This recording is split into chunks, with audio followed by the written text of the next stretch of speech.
ഇനി നമ്മൾ ദേശീയതലത്തിലെ വളരെ സുപ്രധാനമായ ഒരു വാർത്തയിലേക്ക് പോകുന്നു. വോട്ടർ പട്ടികയിലെ ക്രമക്കേട് ആരോപണത്തിൽ പ്രതിഷേധവുമായി ഇന്ത്യ സഖ്യം 300 എംപിമാർ പങ്കെടുപ്പിച്ച് കേന്ദ്ര തെരഞ്ഞെടുപ്പ് കമ്മീഷൻ ഓഫീസിലേക്കുള്ള പ്രതിഷേധ മാർച്ച് ആരംഭിച്ചു കഴിഞ്ഞു.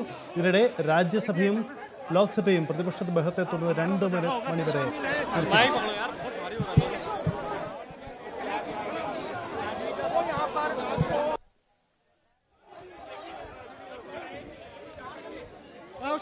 കിരൺ ബാബു ചേരുന്നു. കിരൺ, ഒരുവരെ സമീപകാലത്തൊന്നും ഉണ്ടാവാത്ത തരത്തിലുള്ള ഒരു ദേശീയ ഐക്യമാണ് പ്രതിപക്ഷ നിരയിൽ രൂപപ്പെടുന്നത്. അതിന് കാരണക്കാരൻ രാഹുൽ ഗാന്ധിയാണ്, അദ്ദേഹത്തിന്റെ അന്വേഷണമാണ്. ഇതിന് സമാനമായി രാജ്യത്തിന്റെ പലയിടങ്ങളിൽ നിന്നും ചില കേസുകൾ റിപ്പോർട്ട് ചെയ്യപ്പെടുന്നു. നമ്മുടെ തൃശ്ശൂർ അടക്കം നമുക്ക് മുന്നിൽ ഉദാഹരണമാണ്. എന്താണ് ഇപ്പോൾ ഡൽഹിയിൽ സംഭവിക്കുന്നത്? പ്രതിപക്ഷ നിരയുടെ നീക്കം എന്താണ്? തെരഞ്ഞെടുപ്പ് കമ്മീഷനും കേന്ദ്ര സർക്കാരും ഒക്കെ എങ്ങനെയാണ് ഇതിനോട് പ്രതികരിക്കുന്നത്? സജിത്ത്, മൂന്നാം മോദി സർക്കാർ അധികാരത്തിലേറ്റ ശേഷമുള്ള ഇന്ത്യ സഖ്യത്തിന്റെ അല്ലെങ്കിൽ പ്രതിപക്ഷ പാർട്ടികളുടെ നേതൃത്വത്തിൽ നടക്കുന്ന ഏറ്റവും ശക്തമായ കൂട്ടായ്മ കൂടിയാണിത്. പ്രധാനമായും 2 വിഷയങ്ങളാണ് ഉന്നയിക്കുന്നത്. കഴിഞ്ഞ ലോക്സഭാ തെരഞ്ഞെടുപ്പിൽ വ്യാപകമായ കള്ള വോട്ട് ചേർത്തു വന്ന രാഹുൽ ഗാന്ധിയുടെ വോട്ട് ചോരി ആരോപണം, അതോടൊപ്പം തന്നെ ബീഹാറിലെ SIR സ്പെഷ്യൽ ഇന്റൻസീവ് റിവിഷൻ എന്ന പേരിൽ വ്യാപകമായി ലക്ഷക്കണക്കിന് വോട്ടർമാരെ വോട്ടർ പട്ടികയിൽ നിന്ന് ഒഴിവാക്കുന്നു എന്നുള്ള ആരോപണം, അത് കഴിഞ്ഞ കുറച്ചു കാലമായി തന്നെ ബീഹാറിലെ പ്രതിപക്ഷ പാർട്ടികൾ ഉന്നയിച്ചുകൊണ്ടിരിക്കുകയാണ്. ഈ 2 വിഷയങ്ങൾ ഉന്നയിച്ചുകൊണ്ടാണ് 300ഓളം വരുന്ന 21 പാർട്ടിയിലെ പ്രതിപക്ഷ പാർട്ടികളിൽ നിന്നുള്ള എംപിമാർ ഉൾപ്പെടുന്ന ഒരു റാലി സമരം ആരംഭിച്ചിരിക്കുന്നത്. പാർലമെന്റിന്റെ മകരദ്വാരത്തിൽ നിന്നാണ് ഈ സമരം ആരംഭിച്ചിരിക്കുന്നത്. ഇത് തെരഞ്ഞെടുപ്പ് കമ്മീഷന്റെ ആസ്ഥാനത്തേക്കാണ് ഇത് പോകുന്നത്. ഏകദേശം 1-1.5 കിലോമീറ്ററോളം ദൂരെയുള്ള ആസ്ഥാനത്തേക്കാണ് ഈ യാത്ര. 300ഓളം എംപിമാർ പങ്കെടുക്കുന്നുണ്ട്. ഇന്ത്യ സഖ്യത്തിൽ നിന്ന് വിട്ടുപോയ ആം ആദ്മി പാർട്ടിയുടെ എംപിമാരടക്കം പങ്കെടുക്കുന്നുണ്ട്. അതുകൊണ്ട് തന്നെ ഇവർ പ്രധാനമായും ഇന്ത്യ ബ്ലോക്കിന്റെ ഏതെങ്കിലും ഒരു ബാനറല്ല പിടിച്ചിരിക്കുന്നത്. വിവിധ ഭാഷകളിൽ എഴുതിയ, വിവിധ സംസ്ഥാനങ്ങളിൽ നിന്നുള്ള വിവിധ പ്രാദേശിക ഭാഷകളിൽ എഴുതിയ പ്ലക്കാർഡുകളാണ് എംപിമാർ ഉയർത്തിയിരിക്കുന്നത്. ഈ 300ഓളം എംപിമാരെ മാർച്ച് ആരംഭിച്ചു കഴിഞ്ഞു.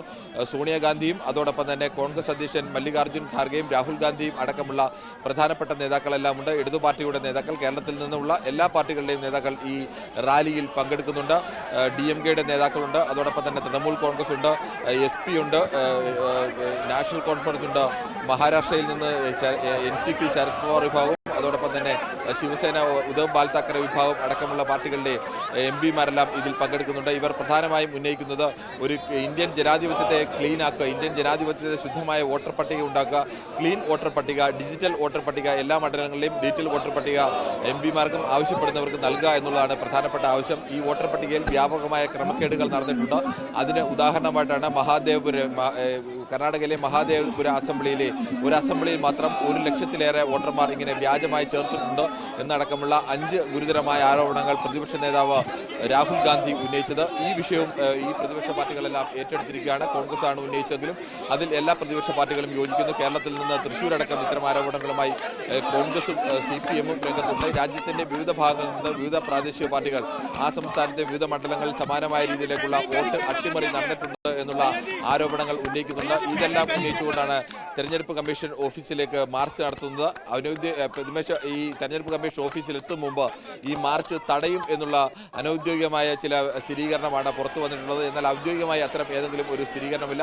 സാധാരണഗതിയിൽ ലോക്സഭ പ്രതിപക്ഷ നേതാവിന്റെ നേതൃത്വത്തിൽ എംപിമാരുടെ മാർച്ച് ഏതെങ്കിലും ഒരു ഓഫീസിലേക്ക് നടന്നാൽ അത് തടയാറില്ല.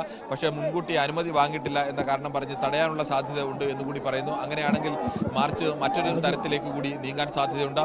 പ്രതിപക്ഷ പാർട്ടികളിലെ പ്രധാനപ്പെട്ട നേതാക്കളെല്ലാം തന്നെ, അല്ലെങ്കിൽ എല്ലാ പ്രതിപക്ഷ പാർട്ടികളിലെയും പ്രധാന എംപിമാരെല്ലാം തന്നെ ഈ മാർച്ചിന്റെ ഭാഗമാകുന്നുണ്ട്. ഈ മൂന്നാം മോദി സർക്കാർ വന്ന ശേഷം ആദ്യമായിട്ടാവും ഇത്രയേറെ പ്രതിപക്ഷ എംപിമാർ യോജിച്ചു നിന്നുകൊണ്ട് ഒരു സർക്കാരിനെതിരെ ഒരു സമരം നടത്തുന്നതും ഒരു പ്രത്യക്ഷമായ സമരത്തിൽ പാർലമെന്റിന് പുറത്തേക്കടക്കം നീങ്ങുന്നതും. എന്തായാലും ആ സമരം ആരംഭിച്ചിരിക്കുകയാണ്. അല്പസമയത്തിനുള്ളിൽ തന്നെ ഈ സമരം ഇപ്പോൾ പാർലമെന്റിന്റെ കവാടത്തിൽ നിന്ന് അത് സമരം പുറത്തേക്ക് വരികയാണ്. ഈ സമരം ഇനി തെരഞ്ഞെടുപ്പ് കമ്മീഷന്റെ ആസ്ഥാനത്തേക്കാണ് ഈ സമരം നടക്കുന്നത്. അവിടേക്ക് എത്തും മുമ്പ് തടയും എന്നുള്ളതാണ് ഇപ്പോൾ വന്നിരിക്കുന്ന റിപ്പോർട്ടുകൾ. പ്രധാനമായും ഈ ക്ലീൻ വോട്ടർ പട്ടിക, അതാണ് പ്രധാനമായും ഉന്നയിക്കുന്ന ആവശ്യം. ഇന്ത്യയിലെ എല്ലാ ലോക്സഭാ മണ്ഡലങ്ങളിലെയും ഡിജിറ്റൽ വോട്ടർ പട്ടിക നൽകുക. ഡിജിറ്റൽ വോട്ടർ പട്ടികയാണ് തെരഞ്ഞെടുപ്പ് കമ്മീഷന്റെ പക്കലുള്ളത്. പക്ഷേ ഈ വോട്ടർ പട്ടിക നൽകാൻ തയ്യാറല്ല. അത് തെരഞ്ഞെടുപ്പ് അട്ടിമറിക്കാൻ വേണ്ടിയാണ്. കഴിഞ്ഞ തെരഞ്ഞെടുപ്പിൽ അത്തരം അട്ടിമറി നടന്നിട്ടുണ്ട്. ഈ കള്ളം പുറത്താവും എന്നുള്ളതുകൊണ്ടാണ് അങ്ങനെ നൽകാത്തതെന്നാണ് പ്രതിപക്ഷ പാർട്ടികൾ ആരോപിക്കുന്നത്. എന്നാൽ തെരഞ്ഞെടുപ്പ് കമ്മീഷൻ രാഹുൽ ഗാന്ധിയുടെ ഗാന്ധിയുടെ ഈ ആരോപണത്തെ പൂർണ്ണമായും തള്ളിക്കളയുകയാണ്. രാഹുൽ ഗാന്ധിക്ക് ഇതിൽ തെളിവ് ആവശ്യപ്പെട്ടുകൊണ്ട് നോട്ടീസ് നൽകിയിട്ടുണ്ട്. രാഹുൽ ഗാന്ധി ഒന്നിലേറെ മണ്ഡലത്തിൽ വോട്ട് ചെയ്തതിന് ഉദാഹരണമായി ചൂണ്ടിക്കാട്ടിയ സ്ത്രീ 2 മണ്ഡലങ്ങൾ വോട്ട് ചെയ്തതിന്റെ തെളിവുകൾ ഹാജരാക്കണം എന്നാണ് ആവശ്യപ്പെട്ടിട്ടുള്ളത്. നേരത്തെ സത്യവാങ്മൂലം നൽകണം എന്നത് ആവശ്യപ്പെട്ടിരുന്നു. പക്ഷേ അങ്ങനെ ഒരു സത്യവാങ്മൂലം നൽകാൻ രാഹുൽ ഗാന്ധി തയ്യാറായില്ല. അത് നിയമപരമായി ഒരു കുരുക്കിലേക്ക് രാഹുൽ ഗാന്ധിയെയും കോൺഗ്രസിനെയും തള്ളിവിടാനുള്ള നീക്കമാണെന്നും കൂടി തിരിച്ചറിഞ്ഞുകൊണ്ടാണ് അങ്ങനെ പ്രധാനമായും കോൺഗ്രസ് സത്യവാങ്മൂലം നൽകാതെ ഇത്തരം ഒരു നീക്കത്തിലേക്ക് വരുന്നത്. എന്തായാലും തെരഞ്ഞെടുപ്പ് കമ്മീഷന്റെ നിലപാട് വ്യക്തമാണ്. തെരഞ്ഞെടുപ്പ് കമ്മീഷൻ വോട്ടർ പട്ടികയിൽ ഏതെങ്കിലും തരത്തിൽ ക്രമക്കേട് ഉണ്ടായിട്ടില്ല. അങ്ങനെ ഈ പരാതിയെല്ലാം പൂർണ്ണമായും തള്ളിക്കളയുകയാണ്. എന്നാൽ പ്രതിപക്ഷ പാർട്ടികൾ ഉന്നയിക്കുന്നത് അങ്ങനെയല്ല.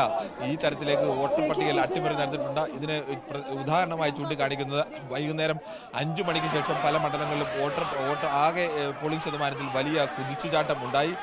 പല മണ്ഡലങ്ങളിലെയും ഒരേ വീട്ടിൽ തന്നെ ഒരേ അഡ്രസ്സിൽ തന്നെ 10-80 പേർ വരെ വോട്ടർ പട്ടികയിൽ ചേർത്തിട്ടുണ്ട്. പല ആളുകൾക്കും ഒന്നിലേറെ സ്ഥലത്ത് വോട്ടുണ്ടായിരുന്നു. പലരുടെയും അച്ഛൻ്റെ പേരും വീട്ടിൻ്റെ വിലാസപരം ABCD എന്നുള്ള ചില അക്ഷരങ്ങളോ അല്ലെങ്കിൽ ഏതെങ്കിലും അവ്യക്തമായ ചില രൂപങ്ങളോ ഒക്കെയാണ്. പലരുടെയും വോട്ടർ പട്ടികയിൽ അവരുടെ ഫോട്ടോ നൽകിയിട്ടില്ല. ഇത്തരം ഗുരുതരമായ 5 ആരോപണങ്ങളാണ് വോട്ടർ പട്ടികയിൽ എങ്ങനെയാണ് ക്രമക്കേട് നടത്തിയത് എന്ന് സംബന്ധിച്ച 5 ആരോപണങ്ങളാണ് രാഹുൽ ഗാന്ധി ഉന്നയിച്ചത്. അതോടൊപ്പം തന്നെ ബീഹാറിലെ കഴിഞ്ഞ കുറച്ചു കാലമായി തന്നെ SIR-നെതിരെ ബീഹാറിലെ പ്രതിപക്ഷ പാർട്ടികളുടെ നേതൃത്വത്തിൽ വലിയ RJD അടക്കം കോൺഗ്രസും RJDയും ഇടതു പാർട്ടികളും അടക്കമുള്ള പാർട്ടികളുടെ നേതൃത്വത്തിൽ വലിയ പ്രതിഷേധം ഉയരുകയാണ്. ഈ പ്രതിഷേധം കൂടി ദേശീയ തലത്തിലേക്ക് കൊണ്ടുവരികയാണ്. ബീഹാറിലാണ് ഇനി ഏറ്റവും അടുത്ത തെരഞ്ഞെടുപ്പ് നടക്കാനുള്ളത്. അവിടെ ഏകദേശം ലക്ഷക്കണക്കിന് വരുന്ന ആളുകളെ ഏകദേശം 1 കോടിയോളം വരുന്ന ആളുകളുടെ വോട്ടർ പട്ടികയിൽ ഇത്തരത്തിൽ ക്രമക്കേട് നടന്നിട്ടുണ്ട് എന്നുള്ളതാണ് ആരോപണം ഉന്നയിക്കുന്നത്. ആ തരത്തിലേക്ക് വോട്ടർ പട്ടിക ക്ലീൻ വോട്ടർ പട്ടിക അല്ല ബീഹാറിലുള്ളത്. ഇന്ത്യയിൽ ഇനിയൊരു തെരഞ്ഞെടുപ്പ് നടക്കുകയാണെങ്കിൽ അത് ക്ലീൻ വോട്ടർ പട്ടികയുടെ അടിസ്ഥാനത്തിലായിരിക്കണം. വോട്ടർ പട്ടികയുടെ ഒരു ഡിജിറ്റൽ പകർപ്പ് പ്രതിപക്ഷ പാർട്ടികൾക്ക് നൽകണം. അത് പ്രതിപക്ഷ പാർട്ടികളുടെ അവകാശമാണ് ആ വോട്ടർ പട്ടിക നൽകുക എന്നുള്ളത്. അതിന് പകരമായി ഏറ്റവും അവസാന നിമിഷം പേപ്പറിൽ അച്ചടിച്ച പട്ടികയാണ് നൽകുന്നത്. ഈ പേപ്പറിൽ അച്ചടിച്ച പട്ടികയിൽ നിന്ന് ഒരാളുടെ പേര് ഒന്നിലേറെ സ്ഥലത്തുണ്ടെങ്കിൽ അല്ലെങ്കിൽ ഒരേ വിലാസിൽ എത്ര പേരുണ്ട് എന്നുള്ളത് കണ്ടെത്തണമെങ്കിൽ മാസങ്ങളുടെ അധ്വാനം വേണ്ടിവരും. എന്നാൽ ഡിജിറ്റൽ വോട്ടർ പട്ടിക ലഭിച്ചാൽ മണിക്കൂറുകൾക്കുള്ളിൽ തന്നെ ഇതെല്ലാം കണ്ടെത്താനുള്ള AI സംവിധാനങ്ങൾ ഇന്നുണ്ട്. അതുകൊണ്ട് തന്നെ അത്തരം ഒരു സംവിധാനം ഉപയോഗിച്ചുകൊണ്ട് വോട്ടർ പട്ടികയിലെ ക്രമക്കേട് കണ്ടെത്താൻ പ്രതിപക്ഷ പാർട്ടികളെ അനുവദിക്കണം. അത് ഇന്ത്യൻ ജനാധിപത്യത്തിന്റെ സംരക്ഷണത്തിന് വേണ്ടിയുള്ള പോരാട്ടമാണ് എന്നാണ് പ്രതിപക്ഷ പാർട്ടികൾ പ്രധാനമായും ഉന്നയിക്കുന്നത്. എന്തായാലും പ്രതിപക്ഷ നിരയിൽ വലിയൊരു ഐക്യം ഉണ്ടായിരിക്കുന്നു. ആ ഐക്യം കൂടിയാണ് ഇപ്പോൾ ഇന്ത്യ മുന്നണിയിൽ നിന്ന് നേരത്തെ പുറത്തുപോയ ആം ആദ്മി പാർട്ടി, ഞങ്ങൾ ഇന്ത്യ മുന്നണിക്ക് പുറത്തു പോകുന്നുവെന്ന് ഔദ്യോഗികമായി പ്രഖ്യാപിച്ച ആം ആദ്മി പാർട്ടി അടക്കം ഈ സമരത്തിൽ പങ്കെടുക്കുന്നുണ്ട്. അവരുടെ MPമാരടക്കം ഈ സമരത്തിൽ പങ്കെടുക്കുന്നുണ്ട്. ആം ആദ്മി പാർട്ടിയുടെ സജീവ പിന്തുണയുമുണ്ട്. മമതാ ബാനർജി അടക്കമുള്ള ഇടയ്ക്ക് ഇന്ത്യ മുന്നണിയുമായി വിട്ടുനിൽക്കുന്നോ അല്ലെങ്കിൽ യോജിച്ചു നിൽക്കുന്നോ എന്ന് കൃത്യമായി നിലപാടില്ലാതെ നിൽക്കുന്ന പാർട്ടികളുടെ നേതാക്കളും MPമാരും അടക്കം ഇതിൽ പങ്കെടുക്കുന്നുണ്ട്. അതോടൊപ്പം തന്നെ കോൺഗ്രസിൻ്റെയും മറ്റ് പ്രധാനപ്പെട്ട പ്രതിപക്ഷ പാർട്ടികളായ DMK-യുടെയും RJD-യുടെയും നാഷണൽ കോൺഫറൻസിൻ്റെയും NCP ശരത് പവാർ വിഭാഗത്തിൻ്റെയും ശിവസേന ഉദ്ധവ് ബാൽ താക്കറെ വിഭാഗത്തിൻ്റെയും അടക്കം ഇടതു പാർട്ടികളുടെ അടക്കം പ്രധാനപ്പെട്ട നേതാക്കളെല്ലാം തന്നെ ഈ പാർലമെന്റിൽ നിന്നും കേന്ദ്ര തെരഞ്ഞെടുപ്പ് കമ്മീഷൻ ആസ്ഥാനത്തേക്കുള്ള മാർച്ചിൽ പങ്കെടുക്കുക. ആ മാർച്ചാണ് ഇപ്പോൾ നടന്നുകൊണ്ടിരിക്കുന്നത്. മാർച്ച് ഇപ്പോൾ അവിടെ നടക്കുകയാണ്. എന്തായാലും ദൃശ്യങ്ങൾ കാണാം കിരൺ. മാർച്ച് തടഞ്ഞു, പോലീസ് തടഞ്ഞിരിക്കുന്നു, ബാരിക്കേഡ് ഉയർത്തിയല്ലേ. അവിടെ രാഹുൽ ഗാന്ധിയും MPമാരും അടക്കം നിൽക്കുകയാണ്. രാജ്യത്തെ തന്ത്രപ്രധാനമായ വ്യക്തികളാണ് അവിടെ ഈ പ്രതിഷേധവുമായി രംഗത്തിറങ്ങിയിരിക്കുന്നത്. അവിടെ മാധ്യമങ്ങളെ കണ്ടുകൊണ്ടോ അല്ലെങ്കിൽ ഒരു പബ്ലിക് സ്പീച്ചിനോ ഉള്ള സാധ്യതയുണ്ടോ? സ്വാഭാവികമായും അങ്ങനെ ഒരു സംഘർഷത്തിലേക്ക് നീങ്ങാനുള്ള സാധ്യത കുറവാണ്. ലോക്സഭാ പ്രതിപക്ഷ നേതാവ് രാഹുൽ ഗാന്ധിയും കോൺഗ്രസിൻ്റെ മുതിർന്ന നേതാക്കളായ സോണിയാഗാന്ധിയും അതോടൊപ്പം തന്നെ മല്ലികാർജ്ജുൻ ഖാർഗെയും SP-യുടെ നേതാവ് അഖിലേഷ് യാദവ് അതോടൊപ്പം തന്നെ മറ്റ് പ്രധാനപ്പെട്ട പാർട്ടികളുടെ എല്ലാം നേതാക്കൾ, CPM-ൻ്റെയും CPI-യുടെയും ഒക്കെ നേതാക്കൾ, DMK-യുടെ നേതാക്കളെല്ലാം തന്നെ പങ്കെടുക്കുന്നത്. ഇവരെല്ലാം MPമാരാണ്. അതുകൊണ്ട് തന്നെ അതിലൊരു സംഘർഷത്തിലേക്ക് നീങ്ങാനോ അല്ലെങ്കിൽ പോലീസ് മറ്റൊരു നടപടിയിലേക്ക് നീങ്ങാനുള്ള സാധ്യത കുറവാണ്. സാധാരണഗതിയിൽ ഇങ്ങനെ ഒരു മാർച്ച് പ്രഖ്യാപിച്ചാൽ അത് തെരഞ്ഞെടുപ്പ് കമ്മീഷൻ ഓഫീസിന് മുന്നിലേക്ക് അനുവദിക്കുക എന്നുള്ളതാണ് ഒരു ഇന്ത്യൻ ജനാധിപത്യത്തിൻ്റെ ഒരു പൊതുരീതി. അങ്ങനെ തന്നെയാണ്. പ്രധാനപ്പെട്ട നേതാക്കളൊക്കെ ഇത്തരം മാർച്ചുകൾ സംഘടിപ്പിക്കുമ്പോൾ ആ മാർച്ച് സമാധാനപരമായ മാർച്ചായിരിക്കും. ആ മാർച്ചിനെ അവരെങ്ങോട്ടാണോ ഉദ്ദേശിക്കുന്നത് ആ ലക്ഷ്യസ്ഥാനത്തേക്ക് നീങ്ങാൻ അനുവദിക്കും. പക്ഷേ അതിന് എത്തുന്നതിന് വളരെ മുമ്പ് തന്നെ ഇപ്പോൾ പോലീസ് ഈ മാർച്ച് തടഞ്ഞിരിക്കുകയാണ്. ആ ബാരിക്കേഡ് വെച്ച് പോലീസ് മാർച്ച് തടഞ്ഞിരിക്കുന്നു. അതിന് പിന്നിലാണ് ഈ MPമാരെല്ലാം ഉള്ളത്. എല്ലാം പ്രധാനപ്പെട്ട നേതാക്കൾ തന്നെയാണ് ഈ സമരത്തിൽ പങ്കെടുക്കുന്നത് എന്നുള്ളതാണ് ഏറ്റവും വലിയ പ്രത്യേകത. സമീപകാലത്തൊന്നും തന്നെ ഇത്രയേറെ MPമാർ ഒരുമിച്ച് പങ്കെടുത്ത ഒരു പ്രതിഷേധ മാർച്ച് അല്ലെങ്കിൽ ഒരു സമരം ഉണ്ടായിട്ടില്ല. അത്തരം ഒരു സമരത്തിനാണ് ഇപ്പോൾ രാജ്യം സാക്ഷ്യം വഹിക്കുന്നത്. ആ സമരത്തെയാണ് ഇപ്പോൾ പോലീസ് ബാരിക്കേഡ് വെച്ച് തടഞ്ഞിരിക്കുന്നത്. ബാരിക്കേഡിന് തൊട്ടു മുമ്പ് നിന്ന് പ്രധാനപ്പെട്ട നേതാക്കളടക്കം നിൽക്കുന്നവർ മുദ്രാവാക്യം വിളിച്ചുകൊണ്ടിരിക്കുകയാണ്. വോട്ട് ചോരി ആരോപണം പ്രധാനമായും ഇവർ ഉന്നയിക്കുന്നു. അതോടൊപ്പം തന്നെ SIR നിർത്തിവെക്കണം എന്നുള്ള ആവശ്യവും പ്രധാനമായും ഉന്നയിക്കുന്നുണ്ട്. എന്തായാലും ഇതൊരു വലിയ പ്രതിപക്ഷ മുന്നേറ്റമായി മാറുകയാണ്. അത് രാജ്യവ്യാപകമായി ഉണ്ടാവുകയാണ്. ഒരുപക്ഷെ കോൺഗ്രസിനോടും രാഹുൽ ഗാന്ധിയോടും വിയോജിപ്പുകളോ അല്ലെങ്കിൽ ചില സംസ്ഥാന രാഷ്ട്രീയ അടിസ്ഥാനത്തിൽ അവരെ രാഷ്ട്രീയമായി എതിർക്കുന്ന കക്ഷികളടക്കം ഇക്കാര്യത്തിൽ ഒന്നിച്ചു ചേരുന്നു എന്നതാണ്. കേരളത്തിലെ CPIM അടക്കമുള്ളവർ സ്വീകരിച്ച നിലപാടറിയാം. ഇത് രാഹുൽ ഗാന്ധിയുടെ ആരോപണത്തിനൊപ്പം നിന്നുകൊണ്ടാണ് രംഗത്ത് വരുന്നത്. തൃശ്ശൂർ ലോക്സഭാ മണ്ഡലത്തിൻ്റെ BJP വിഷയം ഇവിടെ ഒരു മുഖ്യ ചർച്ചയാവുകയും ചെയ്യുന്നു. എന്തായാലും ഇത് ദേശീയ തലത്തിൽ തന്നെ വലിയൊരു നീക്കമായി തന്നെ മാറുന്നു എന്നതാണ് സാഹചര്യം. കിരൺ,